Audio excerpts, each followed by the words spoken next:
Welcome back to PlayStation Experience 2017. It is my great pleasure to be here with Dominic and Jeff from Pixel Opus to talk about Concrete Genie. Hey, Justin. How you doing? Hey, it's great to be here with you guys. And Meredith, thank you so much for playing co-host on this one. I have to. I saw this game last night when we did the little presentation. Yeah. You guys had to sit down with Greg, and it just looks so gorgeous. Thank you. Yeah, the game looks really incredible. It's so great to finally have it out there. Obviously, you guys did Entwined a while ago. You've been kind of toiling away at Concrete Genie in the shadows of the SIEA campus for the last couple years, last few years?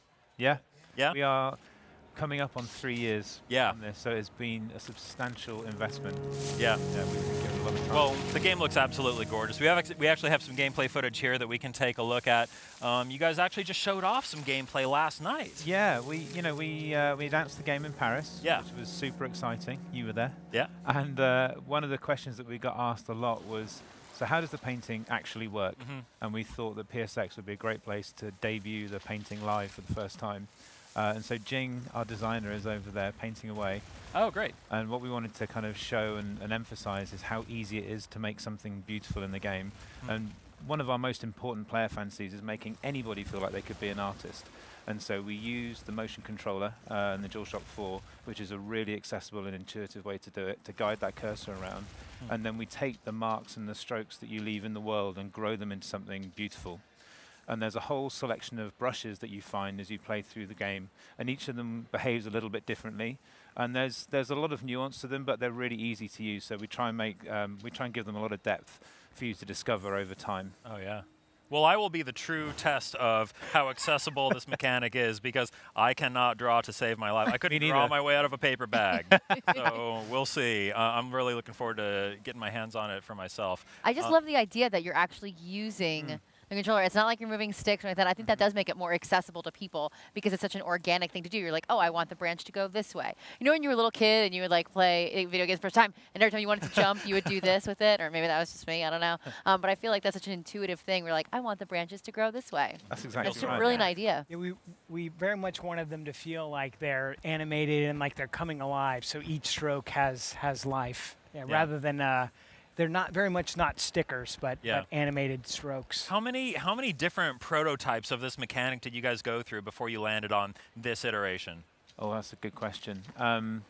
We've had 3 major goes at the painting mechanics, and it wasn't until we hit on this one that gave you just the right amount of freedom, and then we add a lot of assistance over the top of it, that we hit that kind of perfect spot of making something beautiful, but you still feel like you did it. Yeah. And that's a really important part of making you care about it and invest in it.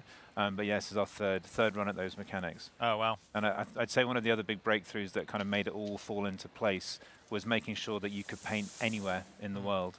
And the interesting thing then is that everybody's version of this game will look completely different.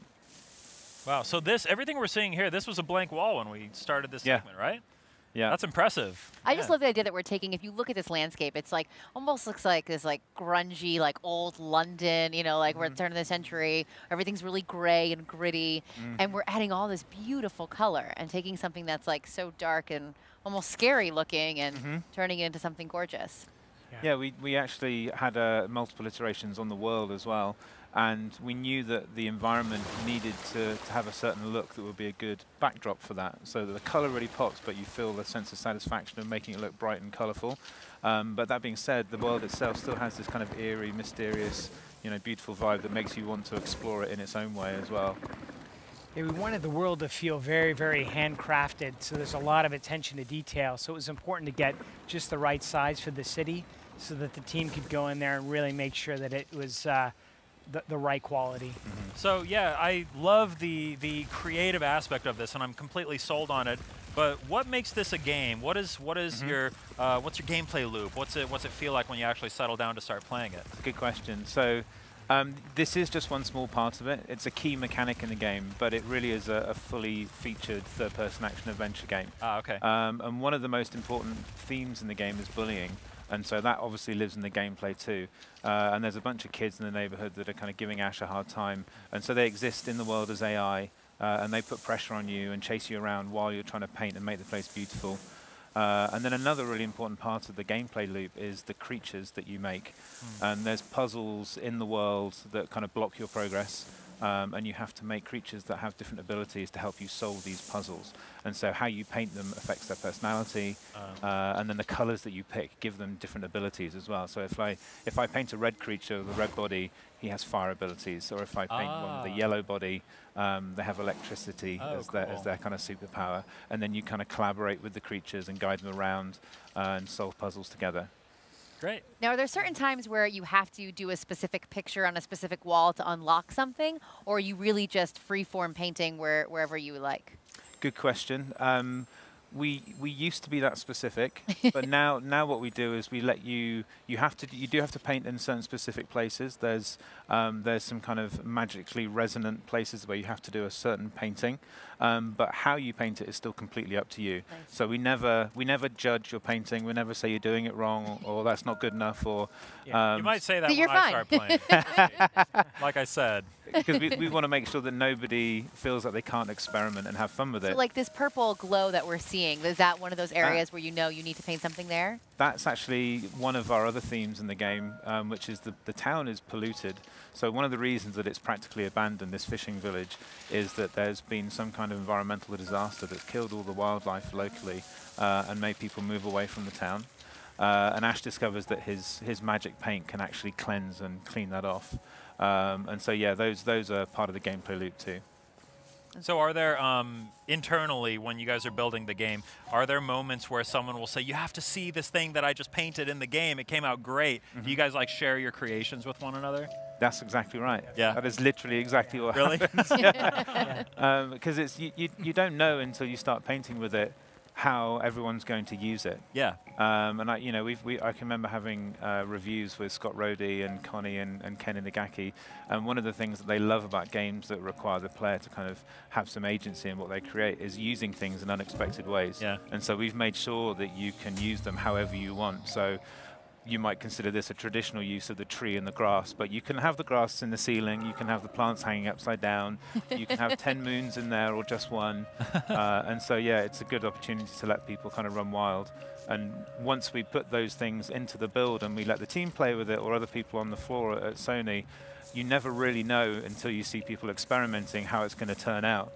And we've had people from other teams within Worldwide Studios come and do amazing kind of abstract compositions that never would have occurred to us. Yeah. But yeah, and they do it so quickly as well. Now, do the monsters follow you around after you kind of like make them your friends and you make them come to life? That's right. They have their own AI as well, so they're kind of mischievous, quirky. And they have different personalities as well, but you can guide them as well. So you can hold your brush up and pull them around like Jing's doing right now and pull them around the environment and get them to go where you need to go. And they also interact with the paintings, which is really fun. So as you're painting your kind of landscape, it's like making a home for them, really. Yeah. And they'll play with the butterflies or blow the dandelions. I love it.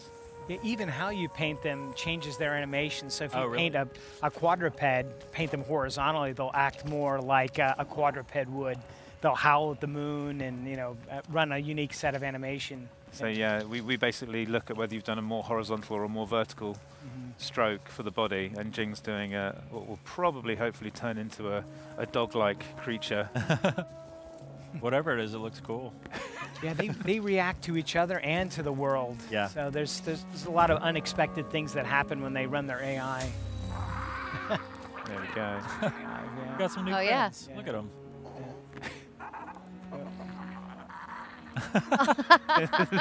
I love it.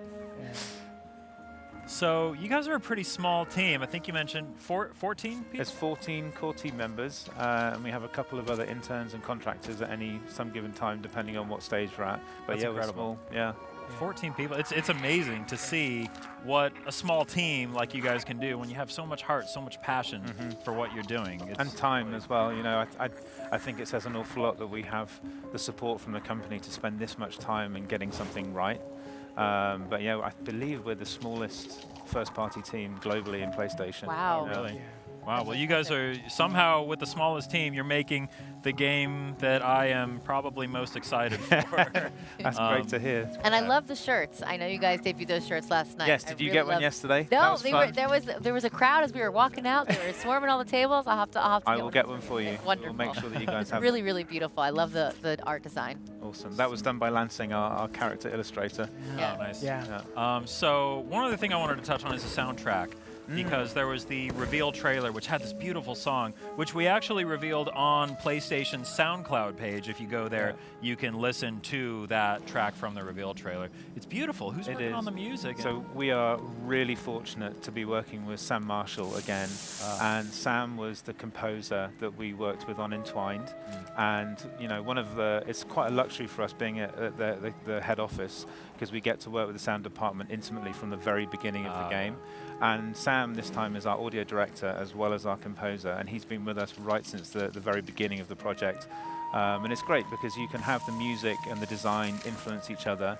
Sam's a fully contributing member to all of the brainstorms on team, and so it's just been wonderful. I mean, it's one of my favorite game soundtracks I've ever heard. It's, yeah, from what I've heard, it's just beautiful so far. They're using my favorite brush right now. It's the Aurora Borealis brush. That's my favorite too. I love that one. I love that it changes. It's got this like beautiful, like variegated movement to it. Yeah. All of the paint really does come to life on these like flat, you know, gray brick buildings. Not just in like the vibrancy of the colors, but in the actual movement of it all. Yeah. It's really impressive. So, yeah, I think we're just about wrapped up here, but before we let you go, anything else you wanted to say to the fans? Thank you so much for the amazing response that we've had. It's been really overwhelming walking the floor, having people come up to us and say how excited they are about playing the game. And we can't wait to tell you more about it next year. There's so much more to show. And so in 2018, we're going to be focusing more on the action parts of the game as we lead up to release, Great. Well, Dominic, Jeff, Meredith, thank you all for taking the time here. And yeah, we'll hear more from you guys soon. That's Concrete Genie. PlayStation